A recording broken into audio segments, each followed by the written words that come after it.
میں اکثر ایک واقعہ سناتا ہوں, وہ بیچارہ عاشق کا فون آیا تو اس نے کہا مفتی صاحب آپ نے میرا راز فاش کر دیا. میں نے راز فاش نہیں کیا بھائی, کسی کو کیا پتا میں کس کا واقعہ سنا رہا ہوں, میں نام تھوڑی بتا رہا ہوں. وہ جس عاشق کا واقعہ نا, اس نے کہا مفتی صاحب یار آپ نے میرے بارے میں سب کو بتا دیا. بھائی جان آپ کے بارے میں کس کو کیا پتا, میں کسی کا راز فاش نہیں کرتا. اب مجھے یہ لگا کہ بیان میں کھڑا ہو کر نہ بولے مفتی صاحب آپ نے میرا راز فاش کر دیا. وہ ایسے 3 آدمی نماز پڑھ رہے تھے نا, 3 آدمی نماز پڑھ رہے تھے, تو ایک کو نماز میں کچھ بات کی اس نے.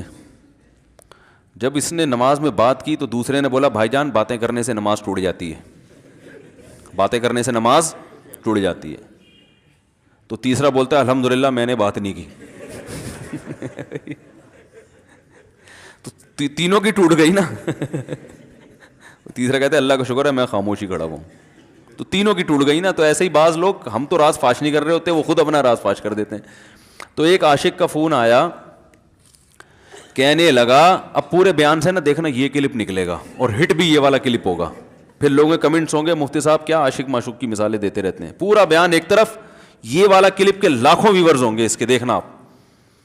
اور اس پہ جو لیبل لگے گا ایک سچے عاشق کا واقعہ, یہ لیبل لگے گا ایک سچے عاشق کا سچا واقعہ. وہ مجھے کہنے لگا کہ مجھے کسی لڑکی سے عشق ہو گیا ہے, فون آیا میرے پاس, عشق ہو گیا ہے تو میں کیا کروں, میں بڑا پریشان ہوں. میں نے کہا بھائی اگر ہو گیا ہے, کوئی اچھی ہے, اچھے گھرانے کی ہے, تو آپ والدین سے بات کر لو, نکاح کر لو. لن تری للمتحابین مثل النکاح, حدیث میں آتا ہے 2 محبت کرنے والوں میں نکاح سے بہتر کوئی چیز نہیں ہے. تو ہم تو نہیں کہتے کہ اس کو ختم کرو, آپ شادی کر لو بھائی, نکاح کر لو بھائی, حرام حلال میں تبدیل ہو جائے گا.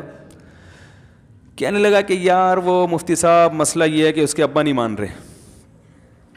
میں نے کہا ابا کو, پھر مجھے نہیں فون کرو, ابا کو فون کرو, جو میں اس کا ابا نہیں ہوں. تو پھر ابا کو فون کرو, اس کے یہی اپنی فریاد اس کے ابا کے سامنے رکھو. کہہ رہے یار بہت ٹرائی کر لی, بہت کوشش کر لی, اس کے پیرنٹس ماننے کے لیے تیار نہیں. تو میں نے کہا بھائی دیکھو جتنے حربے تھے آپ استعمال کر کے دیکھو ابا اماں کو سمجھانے کے. کہہ رہے نہیں مان رہے. میں نے کہا پھر چھوڑو اس کو, لعنت بھیجو. ایک چیز مقدر میں نہیں ہے, غلط طریقے سے حاصل کرنے کی کوشش مت کرو. شریف لوگ شریفوں کی طرح ہی کرتے ہیں نا. تمیز کا یہی ہے کہ ابا اماں سے بات کی جائے. میں نے کہا میں دعا کر لوں گا آپ کے لیے, آپ نے مجھے کچھ سمجھ کے فون کیا تو میں بھی دعا کرتا ہوں, اے اللہ اس کے لیے بہتر ہے تو مقدر فرما دے, ابا کو دل کو نرم کر دے. ابا کو چاہیے وہ جب خود کسی کے ابا سے انہوں نے اپنا سوچے نا, ابا سے میری بات, میں نے یہ بھی کہا کہ ابا سے بات کرا دو. میں ابا کو سمجھاؤں گا بھائی اگر بندے میں کوئی بڑی خرابی نہیں ہے تو یار بلا وجہ خام خواہ میں انکار نہ کرو. لیکن وہ بقول اس کے بھائی سارے حربے ناکام ہو گئے. تو میں نے کہا پھر وہاں سے دماغ ہٹاؤ. یہ جو عاشق لوگ کہتے ہیں نا ہم دماغ ہٹانا بھی چاہیں تو نہیں ہٹتا, جھوٹ بولتے ہیں, یہ جھوٹ بولتے ہیں, یہ ہٹانا چاہتے ہی نہیں ہے کمبخت. حقیقت بتا رہا ہوں آپ کو, دنیا میں بڑی سے بڑی محبت ختم ہو سمجھایا کہ بھائی اب کیا کرو, یہاں سے تعلق ختم. تو پتہ ہے کیا کہتا, رونے لگا. کہہ رہے حضرت میں نہیں تعلق ختم کر سکتا, مجھے اس سے سچی محبت ہے, پاک محبت ہے, سچی محبت ہے, سچا عشق ہے. یہ فلموں سے سیکھا ہے لوگوں نے, سچا عشق اور جھوٹا عشق. مجھے آ گیا غصہ.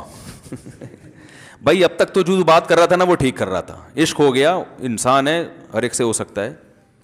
ویسے تو بے احتیاطی جو لوگ کرتے ہیں انہی کو زیادہ تر ہوتا ہے. چلو بے احتیاطی ہو گئی, لیکن چلو ایک جائز طریقہ اختیار کیا نا, کوئی حرام کاری کی طرف نہیں گیا. نکاح, تبھی میں کہتا ہوں بھائی جان کسی کو عشق ہوا کرے, اگر نکاح کی بات کرے تو اس کو ملامت نہ کرو. اب کیا ہے, میں نے اس سے, اب وہ کیا نا رونے لگا.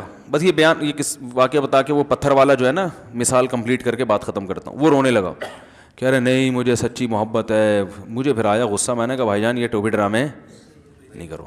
ٹھیک ہے آپ کو عشق ہو گیا, دل زخمی ہے آپ کا, یہاں تک بات سمجھ میں آتی ہے, انسان ہے, ہو جاتا ہے. تو نکاح کا راستہ نہیں ہو رہا تو پریشان ہونا بھی سمجھ میں آتا ہے, یہ سچی مچی نہیں کرو بھائی. میں نے کہا اپنی ماں سے کیوں نہیں ایسی محبت آپ کو, ماں ناراض ہوتی ہے کبھی بات چیت چھوڑ دے تو پھر ایسا رونا آیا کبھی؟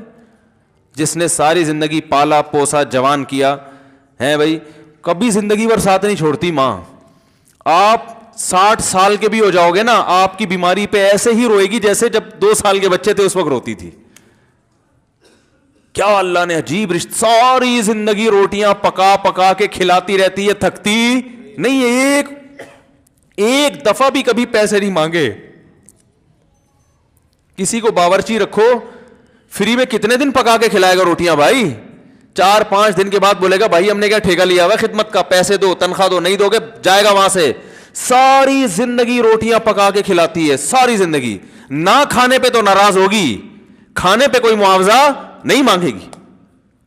کتنا بڑا احسان ہے, اس سے ایسی جذباتی محبت نہیں ہوتی.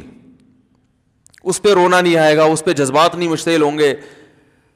تو وہاں نہیں ہو رہے تو یہاں اگر ہو رہے ہیں تو اس کو پاکیزہ محبت کا لیبل لگانے کی ضرورت. میں نے کہا اس کو لقبہ ہو جائے نا جو تمہاری جو محبوبہ ہے, بی پی ہائی ہوا اور جناب تھوڑا سا ٹیڑھی میڑھی ہو گئی, پھر دیکھوں گا, پھر کہے گا, کہہ رہے ہیں مجھ سے صاحب جان چھڑا دو خدا کے لیے, پھر تعویذ مانگیں گے جان چھڑوانے کے تعویذ.